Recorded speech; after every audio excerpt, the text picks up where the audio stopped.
اعوذ باللہ من الشیطان الرجیم بسم اللہ الرحمن الرحیم السلام علیکم ورحمۃ اللہ وبرکاتہ۔ تمام طلباء کرام کو ہماری تفسیر کی کلاس میں خوش آمدید۔ دوستو، آج سورۃ البقرہ کی آیت نمبر 156 یعنی 156 کا ہم نے انتخاب کیا ہے۔ 157 کا انتخاب ہم نے کیا ہے۔ آج اس کا ترجمہ پڑھیں گے اور اس کی تفسیر جو ہے وہ بیان کریں گے۔ اللہ فرماتے ہیں اولئک علیہم صلوات من ربہم ورحمہ واولئک هم المہتدون۔ اولئک وہی لوگ، یعنی وہی لوگ سے مراد پیچھے کیونکہ صبر کا ذکر کیا گیا ہے، یعنی جب جن پہ مصیبت پڑتی ہے اور وہ صبر کرتے ہیں تو ان کے لیے اللہ تعالیٰ کا کیا انعام ہے۔ اللہ فرماتا ہے اولئک علیہم، اور وہی لوگ ان پر صلوات من ربہم، ان پر اللہ کی طرف سے درود ہے، ورحمہ اور رحمت، واولئک اور وہی لوگ ہم المہتدون ہدایت پانے والے ہیں۔ یہ اس کا ایک ہی لفظ کا ترجمہ ہے کہ وہی لوگ، یعنی ان سے مراد جو ہے وہ صبر کرنے والے جو لوگ ہیں ان پر اللہ کی طرف سے درود ہے اور اللہ کی رحمت ہے، اور وہی لوگ جو ہے ہدایت پانے والے ہیں۔ اب صلاتن کا معنی جو ہوتا ہے وہ صلات کا معنی نماز بھی ہوتا ہے اور درود بھی ہوتا ہے اور دعا بھی ہوتا ہے، تو یہاں پر صلاتن کا معنی جو ہے وہ نماز نہیں ہوگا، کیونکہ اللہ تو نماز پڑھنے سے پاک ہے، تو اللہ جو درود ہے وہی بندوں پر بھیجتا ہے، یعنی اللہ کی رحمت اور اللہ کی مہربانی ان بندوں پر ہوتی ہے۔ تو یہاں سے ہم شروع کریں گے کہ جو صبر کرنے والے ہیں، تو صبر جو ہے وہ کتنی قسم کا ہوتا ہے، اور جب صبر انسان کرتا ہے تو اس پہ اللہ کے کیا انعامات ہیں۔ اور دوسرے خاص کر کے جو ہماری عورتیں ہیں وہ جب کوئی مر جاتا ہے تو روتی ہیں، تو ان کے لیے ایک حدیث شریف جو ہے وہ ہم آج خصوصاً بیان کریں گے کہ کیسی جو ہماری حضور صلی اللہ علیہ وسلم کی صحابیات تھی وہ صبر کرتی تھی۔ بڑا پیارا واقعہ ہے، اس ویڈیو کو آخر تک سنیں گے تو انشاءاللہ وہ آگے جا کے وہ واقعہ بھی ہم آپ سے شیئر کریں گے۔ سب سے پہلے ہم شروع کرتے ہیں۔ آج کا جو موضوع ہے اس کا نام ہے مصیبت پر صبر کے آداب، یعنی اگر آپ کی کوئی مصیبت پہنچتی ہے تو اس پر صبر کس طرح کیا جائے، تو اس مصیبت کے جو آداب ہیں وہ علامہ ابن قدامہ مقدسی رحمۃ اللہ تعالی علیہ انہوں نے اپنی کتاب منہاج القاصدین کے اندر صفحہ نمبر 277 یعنی 277 پر ذکر کیا ہے کہ مصیبت پر صبر کے 4 طریقے ہیں، 4 طرح سے انسان کو جو ہے وہ صبر کرنا چاہیے۔ نمبر 1، جب مصیبت پہنچے تو اس وقت صبر و استقلال سے کام لیا جائے، یعنی جب کوئی مصیبت پہنچے تو صبر کیا جائے، جیسا کہ حضرت انس بن مالک رضی اللہ تعالی عنہ نے روایت کیا ہے کہ حضور اکرم صلی اللہ علیہ وسلم ہمارے پیارے آقا صلی اللہ علیہ وسلم نے ارشاد فرمایا، حدیث شریف ہے کہ صبر صدمہ کی ابتدا میں ہوتا ہے۔ اب یہ بخاری شریف کی حدیث ہے، اس کا مطلب اور مفہوم کیا ہے، یعنی یہ بچوں کو سمجھنا ذرا مشکل ہو جائے گا کہ صبر صدمہ کے ابتدا میں ہوتا ہے، یعنی جب کسی کو تکلیف پہنچتی ہے یا کوئی صدمہ پہنچتا ہے اس کا جو پہلا وقت ہوتا ہے، جو پہلی گھڑی ہوتی ہے، یعنی کسی کا رشتہ دار فوت ہوا، کوئی بہن بھائی فوت ہوا، تو اس وقت انسان سخت صدمے میں ہوتا ہے، تو اس وقت پہلی گھڑی اپنے آپ کو کنٹرول میں رکھنا یہ بڑے دل اور بڑے مقام کی بات ہے۔ اور اسی طرح اگر کوئی بچہ سکول پیپروں میں سے فیل ہو جاتا ہے، اب ہم معاشرے میں سنتے ہیں کہ کئی بچے ماشاءاللہ محنت بہت کرتے ہیں اور ہمارے جو بورڈ ہے اور جو چیک کرنے والے پیپر ہیں وہ بھی بعض دفعہ زیادتی کرتے ہیں۔ تو جو معاملہ بھی ہے انہوں نے آپ سے زیادتی کی ہے، جیسے بھی ہے وہ بچے دل برداشتہ ہو کے خودکشی کر لیتے ہیں۔ کوئی پنکھے کے ساتھ لٹکا ہوا پایا جاتا ہے، کوئی کنویں میں چھلانگ لگا لیتا ہے، کوئی نہر میں کود جاتا ہے، اور دل برداشتہ ہو جاتے ہیں۔ اور کوئی ایسا نہیں کرتے تو کوئی بچے ہمارے کھانا کھانا چھوڑ دیتے ہیں، اپنے آپ کو کمرے میں بند کر دیتے ہیں، اور بعض بچیاں جو ہیں وہ رو رو کے برا حال کر دیتی ہیں۔ تو یہ جو صدمے کی، جب کوئی انسان کو بری خبر ملتی ہے تو اس پہ جو صدمہ انسان کو ملتا ہے وہ صدمہ جو ہے، فرمایا گیا کہ جو صبر ہے وہ صدمے کے پہلے وقت میں ہے، پھر آہستہ آہستہ تو انسان جو ہے، جیسے اب کسی کا بیٹا فوت ہو جاتا ہے تو وہ خواتین کو دیکھا جاتا ہے کہ بہت زیادہ رو رہی ہوتی ہیں، کسی کا بھائی مر گیا، بہنیں بہت زیادہ رو رہی ہوتی ہیں، بے ہوش ہو جاتی ہیں، اپنے سر بال کھول لیے، ٹھیک ہے، آہو بگا شروع کر دیتی ہیں۔ لیکن جیسے جیسے وقت گزرتا جاتا ہے تو وہ نارمل روٹین میں آ جاتی ہیں، پھر وہی کھانے، وہی پینے، اور پھر وہی شادیوں میں ناچ کود، اور وہی پھر جو ہے نا باتیں شروع ہو جاتی ہیں۔ تو زیادہ دیر تک جو ہے وہ اس چیز کو جو ہے وہ نہیں کر سکتی۔ تو اب جو میں نے حدیث بیان کی اس کا مفہوم یقیناً ہمارے تمام شاگردوں کو سمجھ آ جائے گا۔ اس لیے یہ بات یاد رکھیں کہ فرمایا گیا کہ جو پہلا وقت ہوتا ہے مصیبت کا، اس وقت جو ہے صبر کرنا یہ بڑی بات ہے۔ اب دوسرا فرمایا مصیبت کے وقت انا للہ و انا الیہ راجعون پڑھنا۔ اب انا للہ و انا الیہ راجعون پڑھنا جو ہے وہ فرمایا کہ یعنی جب کوئی مصیبت پہنچے، جیسے بعض جگہ ہم نے یہ بھی سنا اور پڑھا ہے کہ کوئی بھی مصیبت، جیسے کسی کی چوری ہو جائے تو چوری کے وقت بھی انا للہ و انا الیہ راجعون پڑھا جائے، اور اللہ پہ اگر یقین رکھا جائے تو اللہ کے اس کلام کی برکت سے، جو قرآن پاک کی آیت ہے سورۃ بقرہ کی، اس کی برکت سے وہ سامان جو ہے نا واپس بھی آ سکتا ہے، اور چور اس کو آپ کو لٹا بھی سکتے ہیں۔ لیکن یہ جو ہے ہمارے ایمان پہ ہے کہ ہم کس ایمان کامل کے ساتھ اس چیز کو پڑھتے ہیں۔ اور ام المؤمنین حضرت ام سلمہ رضی اللہ تعالیٰ عنہ فرماتی ہیں، یعنی یہ انا للہ و انا الیہ راجعون کی جو برکتیں ہیں کہ جب انسان پڑھتا ہے تو پھر اس کو اس کا کیا فائدہ ملتا ہے۔ تو حضرت ام المؤمنین، اب ام المؤمنین کا لفظ جو ہے وہ ہمارے جو سننے والے ہیں، ہمارے شاگرد ہیں، ان کو سمجھنا چاہیے۔ کیا پتہ اگلے پیپر میں ہم پوچھ لیں کہ ام المؤمنین کسے کہتے ہیں، تو پھر بچے کہیں گے تو ہمیں تو سمجھ ہی نہیں آئی تھی، ہم نے تو یہ سوال میں تھا ہی نہیں۔ تو اس لیے ابھی اس بات کو غور سے سنیں، اور جو بچے اس دفعہ پیپروں میں وہ نمبر کم آنے کی وجہ سے دل برداشتہ ہیں اور تھوڑے سے ہمیں کہہ رہے ہیں کہ ہمارے نمبر کم آئے ہیں، زیادہ آنے چاہیے، وہ انشاءاللہ ہماری بات کو غور سے سنا کریں گے تو انشاءاللہ اگلی دفعہ پورے 100 میں سے 100 نمبر حاصل کریں گے۔ تو ام المؤمنین کہتے ہیں تمام مسلمانوں کی ماں کو، اور وہ کون ہے؟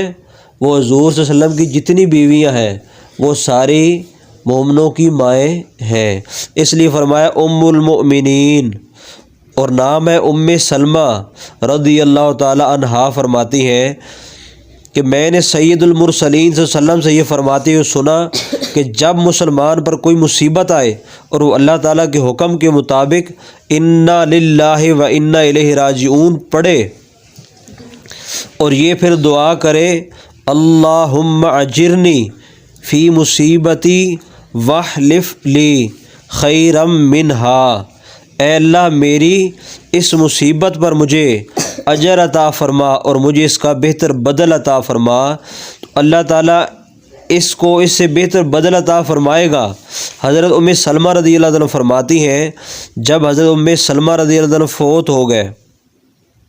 ٹھیک ہے، ابو سلمہ رضی اللہ تعالی عنہا یعنی یہ ان کے خاوند کا نام تھا جن سے پہلے ان کی شادی ہوئی تھی، ٹھیک ہے، تو فوت ہو گئے تو میں نے سوچا کہ مسلمانوں میں حضرت ابو سلمہ رضی اللہ تعالی عنہ سے بہتر کون ہوگا؟ تو وہ پہلے گھر والے ہیں جنہوں نے حضور صلی اللہ علیہ وسلم کی طرف ہجرت کی، یعنی اپنے گھر کو چھوڑ کر، ہجرت کا معنی تو چھوڑنے کو، یعنی اپنے گھر کو چھوڑ کے حضور پاک صلی اللہ علیہ وسلم کے پاس رہنے کے لیے جو ہے وہ تشریف لائے۔ تو اب ان سے بہتر خاوند مجھے کہاں مل سکتا ہے جنہوں نے اتنی بڑی قربانی جو ہے وہ دی ہے اللہ کے دین کے لیے۔ تو حضرت ام سلمہ رضی اللہ تعالیٰ عنہ فرماتی ہیں کہ جب میں نے یہ پڑھا انا للہ و انا الیہ راجعون اور دعا پڑھی اللہم اجرنی فی مصیبتی واحلف لی خیرا منہا، یہ جب وہ فوت ہوئے تو میں نے یہ دعا پڑھ لی، تو پھر جب میں نے یہ دعا پڑھی تو اللہ تعالیٰ نے اس کے بدلے میں مجھے رسول صلی اللہ علیہ وسلم عطا فرمائے جو کہ حضرت ابو سلمہ رضی اللہ تعالیٰ سے بھی بہت بہتر تھے۔ یعنی میں یہ سوچتی تھی کہ جو میرا پہلا خاوند ہے وہ میرے لیے بڑی نعمت تھی، لیکن جب وہ فوت ہوئے تو میں نے صبر کیا اور یہ پڑھا انا للہ و انا الیہ راجعون، اور جو دعا حضور صلی اللہ علیہ وسلم نے ہمیں بتائی تھی وہ میں نے پڑھی، تو اللہ نے مجھے اس دعا کے بدلے میں اس سے بہتر شخص، اور وہ شخص کون ہے؟ ہمارے نبی صلی اللہ علیہ وآلہ وسلم، اللہ نے مجھے ان کے مرنے کے بعد ان کی بیوی بنا دیا، اور حضور سے بہتر ساری کائنات میں کوئی نہیں، کیونکہ اعلیٰ حضرت فرماتے ہیں سب سے اولیٰ و اعلیٰ ہمارا نبی، سب سے بالا و اعلیٰ ہمارا نبی، حضور پاک صلی اللہ علیہ وسلم سب سے افضل ہے۔ اس لیے ام سلمہ رضی اللہ تعالیٰ عنہ فرماتی ہیں کہ مجھے اللہ تعالیٰ نے اس دعا کی برکت سے جو ہے وہ حضور صلوات والسلام کی صحبت نصیب کی۔ تو یہ حضور پاک صلی اللہ علیہ وسلم نے جو ان کو دعا سکھائی تھی، جب انہوں نے یہ پڑھی تو ان کو اللہ تعالیٰ نے یہ جو ہے نا انعام عطا فرمایا۔ اب تیسری بات، یعنی تیسرا صبر کا کیا طریقہ ہے کہ جب مصیبت آئے تو زبان اور دیگر اعضاء سے کوئی ایسا کلام یا فعل نہ کیا جائے جو شریعت کے خلاف ہو، جیسے زبان سے اللہ کی بارگاہ میں شکوہ شکایت کے کلمات بولنا، یعنی جب کوئی مصیبت پہنچے تو کوئی مصیبت پہنچے تو زبان اور دیگر اعضاء سے، یعنی زبان سے کس طرح؟ زبان سے اس طرح، اب سنیں ہماری لوگوں کے اور ہماری عوام کے حال کہ جب کسی کا کوئی بھائی مر جاتا ہے یا کوئی رشتہ دار مر جاتا ہے تو عورتوں کو ہم نے کہتے ہوئے سنا ہے کہ اللہ کو ہمارے بھائی کو ہی مارنا تھا، اللہ کو اور کوئی نہیں ملا، وہ ایک بوڑھا بابا محلے کا جس کی 100 سال عمر ہے اللہ نے اس کو نہیں مارا، اور میرا 15 سال کا بھائی اللہ نے لے لیا ہے۔ اب اس طرح کا کلام کرنا اللہ کے بارے میں، تو یہ انسان کو کفر کی طرف لے جاتا ہے، یہ انسان کو گمراہی کی طرف عثمان بیٹا لے جاتا ہے۔ تو ہماری خواتین خاص کر کے مجھے سنتی ہیں، میں ان کا شکر گزار ہوں، ان کو یہاں سبق سیکھنا چاہیے، اور اگر کوئی مر جائے کسی کا تو اس طرح کے کلام سے جو ہے وہ اجتناب کرنا چاہیے، اور بھی اس طرح کی بہت ساری باتیں، یہ تو میں نے آپ کو ایک مثال دی ہے خواتین کرتی ہیں، یعنی ایسی جملے زبان سے نکالنا جب کوئی مصیبت پہنچے تو یہ صبر کے خلاف ہے۔ اور دوسرا فرمایا کہ ایک تو زبان سے شکوہ اور شکایت نہ کرے، یعنی زبان سے وہ جو پہلے میں نے بتا چکا ہوں کہ کیا پڑھتا رہے انا للہ و انا الیہ راجعون، جب بھی مصیبت کوئی آئے تو یہ پڑھتا رہے، اور جسمانی طور پہ، ایک ہے زبانی طور پہ اللہ سے شکوہ اور شکایت کرنا، اور ایک ہے کہ جسمانی طور پہ جو ہے شکوہ شکایت کرنا، جیسے کہا گیا کہ سینہ پیٹنا، یعنی سینے پہ جیسے ہاتھ مارنا، ٹھیک ہے۔ یہ بھی اکثر گاؤں میں خواتین جب کوئی مر جاتا ہے تو کرتی ہیں کہ اپنا سینہ پیٹنا شروع کر دیتی ہیں، سر پہ زور زور سے ہاتھ مارتی ہیں، اپنے بالوں کو کھول لیتی ہیں۔ تو یہ بھی فرمایا کہ یہ بھی صبر کے خلاف ہے۔ اور گربیان چاک کر لینا، یعنی یہ اپنا جو کپڑے ہیں ان کو پھاڑ دینا، اس کو کہتے ہیں گربیان، یعنی نا چاک کر لینا۔ یہ جو کپڑوں کا اوپر والے سے اسے گربیان کہتے ہیں، اسے چاک کر لینا، ٹھیک ہے۔ اپنے جو ہے کپڑے وغیرہ بھی پھاڑ دینا، جوش کے اندر آ کے اپنے ہوش کو کھو بیٹھنا۔ تو یہ تیسرا طریقہ ہے کہ نہ زبان سے شکایت کرے اور نہ جسمانی طور پہ اپنا سینہ کوٹ کے، اپنا جو سر پہ ہاتھ مار کے، اپنے بال کھول کے، ٹھیک ہے، اس طرح کی کوئی حرکت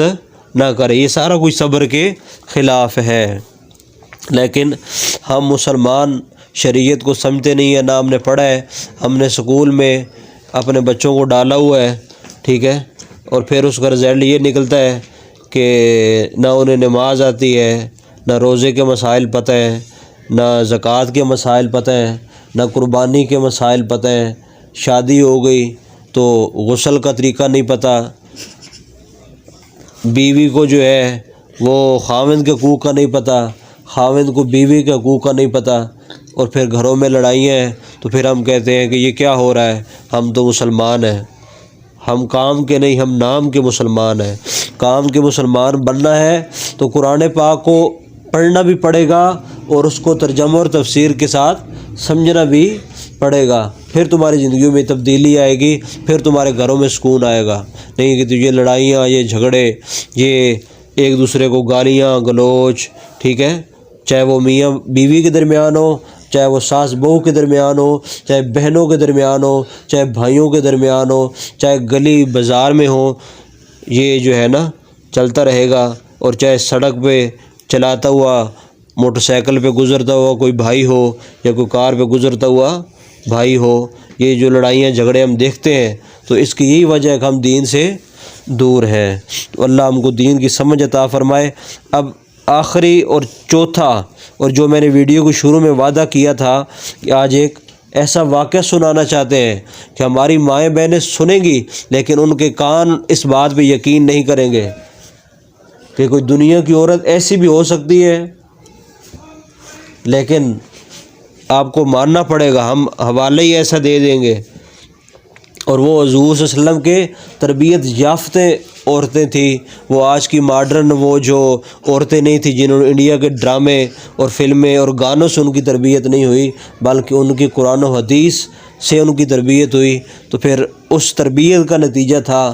کہ آج آپ کو ایسا واقعہ سنیں گے شاید آپ نے پہلے کبھی نہ سنا ہو۔ چوتھا صبر کا یہ طریقہ ہے کہ صبر کے سب سے بہترین صورت یہ ہے کہ مصیبت زدہ پر مصیبت کے آثار ظاہری نہ ہو، یعنی مصیبت تو پہنچی ہے لیکن اس کی شکل سے یہ سب سے افضل درجہ ہے کہ کسی کو محسوس ہی نہ ہو کہ یہ غم میں ہے، ہو تو غم میں لیکن غم اتنا اندر چھپ جائے کہ اس کو کسی کو غم کا پتہ ہی نہ چلے، ایسے لگے کہ اسے کو غم پہنچا ہی نہیں ہے۔ اب سنیں ذرا، مسلم شریف کی حدیث ہے جو سیاستہ شریف کی بہت بڑی کتاب ہے اور درس نظامی میں ہمیں 8ویں سال میں پڑھائی جاتی ہے۔ حضرت انس رضی اللہ تعالیٰ عنہ، انس بن مالک رضی اللہ تعالیٰ عنہ فرماتے ہیں کہ حضرت ام سلیم،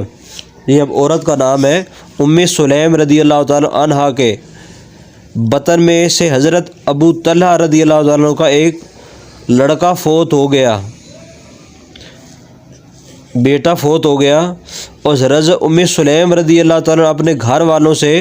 کہا کہ ابو طلحہ رضی اللہ تعالیٰ عنہ کو ان کے بیٹے کے انتقال کی خبر اس وقت تک نہ دینا جب تک خود انہیں نہ بتا دوں، یعنی باقی سارے آپ نے ارد گرد کے گھر والوں کو منع کر دیا کہ میرا گھر والا باہر گیا ہوا ہے، سفر پہ گیا ہوا ہے اور وہ واپس آئے، اس سے آپ نے نہیں بتانا کہ ہمارا بیٹا جو ہے وہ فوت ہو چکا ہے، اور کسی نے شور شرابہ نہیں کرنا، بلکہ میں خود انہیں طریقے کے ساتھ جو ہے بتاؤں گی۔ اب اس عورت کا خوبصورت طریقہ دیکھیں اور صبر دیکھیں۔ اور ہماری عورتوں کا ایک گھر میں اگر انگوٹھی گم ہو گئی ہے یا گھر میں کوئی ایسی چیز گم ہو گئی ہے جس کی قیمت اتنی زیادہ نہیں، کیونکہ اولاد کی قیمت ایسی ہے جو ایک دفعہ چلی ہے پھر واپس نہیں آتی، تو ہمارے گھر میں کوئی چھوٹی سی چیز گم ہو جائے تو ہمارا خاوند گھر سے کام سے جتنا مرضی تھکا ہوا ہے، جیسے ہی وہ دروازہ کھولے گا ہم نے رونا دھونا اور لپٹ جانا اور جو ہے نا وہ شروع کر دینا ہے۔ لیکن اس عورت سے پہ قربان جائیں، اور یہ تربیت مصطفیٰ کا اثر تھا کہ اس نے اس طرح کیا۔ حضرت ابو طلحہ رضی اللہ تعالیٰ عنہ آئے تو حضرت ام سلیم رضی اللہ تعالیٰ انہیں شام کا کھانا پیش کیا۔ اب جب باہر سے انسان آتا ہے تو یقیناً اسے بھوک لگی ہوتی ہے، آپ نے سب سے پہلے ان کو کھانا پیش کیا۔ گھر میں بیٹا مرا ہوا ہے، پڑا ہوا ہے ایک کمرے میں الگ، کھانا پیش کیا، انہوں نے کھانا کھایا اور پھر پانی پیا۔ پھر ام سلیم رضی اللہ تعالیٰ نے پہلے کی نسبت زیادہ اچھا بناؤ سنگھار کیا۔ بناؤ سنگھار سے مطلب کیا ہے کہ اپنے آپ کو تیار کیا، یعنی جسے آپ پنجابی یا دوسرے الفاظ میں یہ کہہ سکتے ہیں کہ یعنی اب جس طرح عورتیں بناؤ سنگھار کرتی ہیں، سرخی پاؤڈر لگانا، تو اس وقت تو سرخی پاؤڈر نہیں تھے، انہوں نے سرما ڈالا ہوگا، تنداسا لگایا ہوگا، اچھی طریقے سے اپنے منہ کو دھویا ہوگا۔ اور اس کے بعد حضرت طلحہ رضی اللہ تعالیٰ عنہ سے جو میاں بیوی کے تعلقات ہوتے ہیں ازواجی، وہ ازواجی تعلقات جو ہے وہ قائم کیے، اور پھر اس کے بعد آپ نے اپنے خاوند کو بتایا اور ایسے سمجھایا، کہا کہ اگر ہمارے پاس کسی کی کوئی امانت ہو اور وہ امانت ہم سے کوئی واپس مانگے تو کیا ہم اسے امانت واپس کر دیں گے یا نہیں؟ تو امانت واپس کر دیں گے یا نہیں؟ تو آپ کے خاوند نے کہا جی ہاں، امانت تو ہم واپس کر دیں گے۔ آپ نے فرمایا ہمارے پاس اللہ کی ایک امانت ہی ہمارا بیٹا، وہ فوت ہو گیا۔ اب بیٹا جب باپ گھر میں آیا ہے تو اس وقت دوسرے کمرے میں فوت ہوا پڑا ہوا تھا، جو اس کی میت تھی وہ دوسرے کمرے میں تھی، اور یہ بھی نہیں کہ اس عورت کا کوئی متریہ بیٹا ہے یا کوئی اس طرح کا سلسلہ ہے، سکا اسی ماں کا بچہ ہے۔ اور اس ماں کا صبر دیکھیں، یہ ہیں جنہوں نے قرآن پاک کو سمجھ کے پڑھا ہے، جنہوں نے صرف اولئک علی ھدی من ربہم واولئک ھم مفلحون، یہ ہماری پاکستانی 95% قوم نے ایسے ہی پڑھا ہوا سب نے ہے۔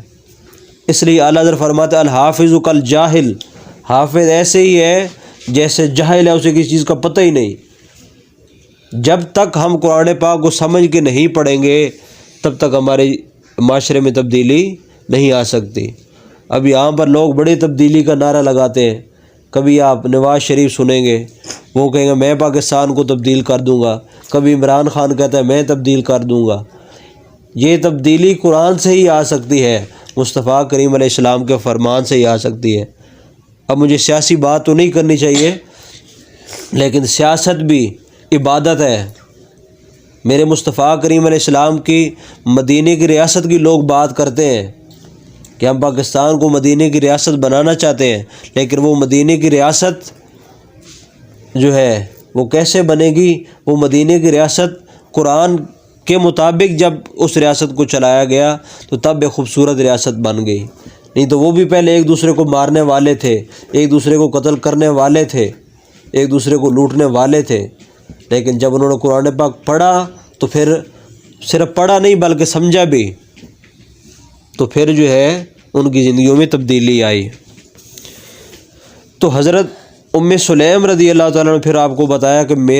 ہمارا جو بیٹا ہے جو اللہ نے ہمیں ایک امانت دی تھی وہ اللہ تعالیٰ نے واپس لے لیا ہے۔ اب آخر پہ دو اولیاء کرام نیک بندوں کی بات کر کے اپنی بات کو ختم کرتے ہیں۔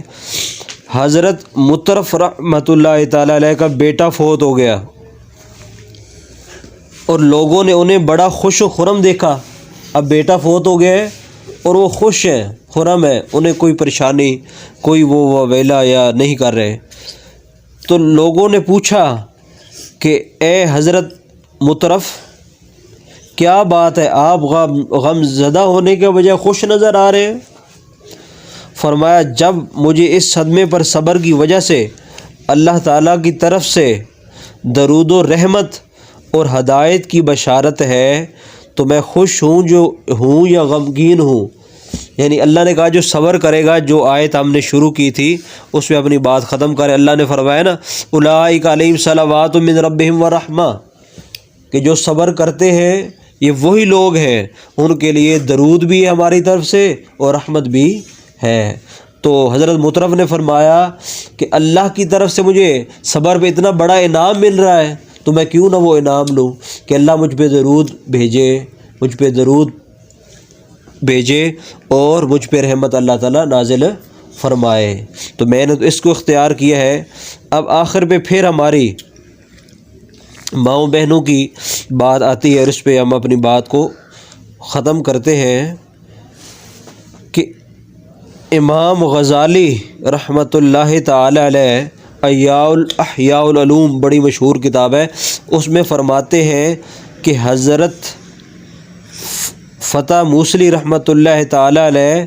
کی زوجہ، یعنی اللہ کے ولی تھے، تو نیک لوگوں کی صحبت میں رہنے سے ان کی بیویوں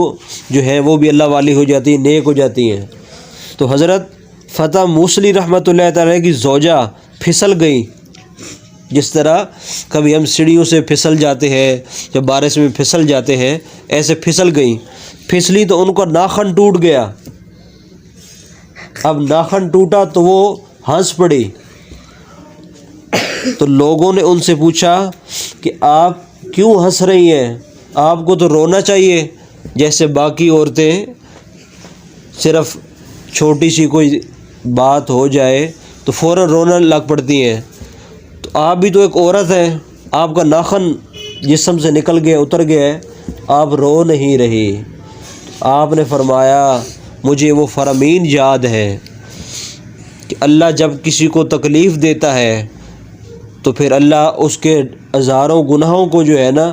اس کا کفارہ بنا دیتا ہے۔ جیسے کل ہم نے بتایا کہ حضور پاک صلی اللہ علیہ وسلم نے ارشاد فرمایا کہ جب کسی کو کانٹا بھی چبھ جائے اور پھر وہ اس پہ شکر کرے تو اللہ اس سے بھی اس کے گناہوں کا کفارہ بنا دیتا ہے۔ تو میرا تو ناخن ٹوٹا ہے، ٹھیک ہے، تو میں اس لیے ہنس رہی ہوں، اس لیے رو نہیں رہی، اس لیے بے صبری کا مظاہرہ نہیں کر رہی تاکہ اللہ اس پہ میرے گناہوں کو معاف فرما دے۔ تو یہ ہیں وہ اللہ والے اور یہ ہیں وہ اللہ والیاں جنہوں نے دین کو سیکھا ہے اور قرآن پاک کو پڑھا بھی ہے اور سمجھا بھی ہے۔ تو اللہ ہمیں قرآن پاک پڑھنے اور سمجھنے کی توفیق دے اور سمجھ کر پھر اللہ اس پہ عمل کرنے کی بھی توفیق دے۔ انشاءاللہ ایک نئی ویڈیو کے ساتھ آپ کے ساتھ جلد ملاقات ہوگی، تب تک کے لیے اللہ حافظ۔